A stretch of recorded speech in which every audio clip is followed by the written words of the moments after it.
In today's video, I'll teach you how to find Wendy's coupon codes. So if you want to find the Wendy's coupon codes and apply it for discount, it is actually very simple.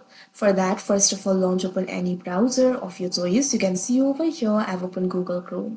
So in order to find the coupon codes, what you can do is visit various platforms that offers you the coupon codes of various stores. For example, you can visit Coupon Follow, Worth a Penny, etc. Here I'm just going to visit Simply Codes. So for that, click on the search bar and type in simplycodes.com. Press enter.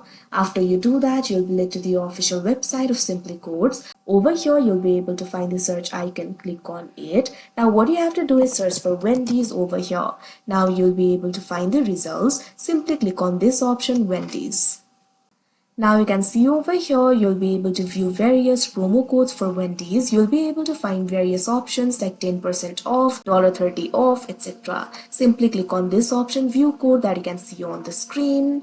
Now you'll be redirected to the new tab. Now in new tab, you can see over here, you'll be able to find the coupon code. You can simply click on the copy option and it will be copied. Now you can apply it during the checkout and you'll be able to get the promised discount. So like this, you'll be able to find coupon codes. So that is how you find Wendy's coupon codes. I hope you found this video helpful. Thank you for watching.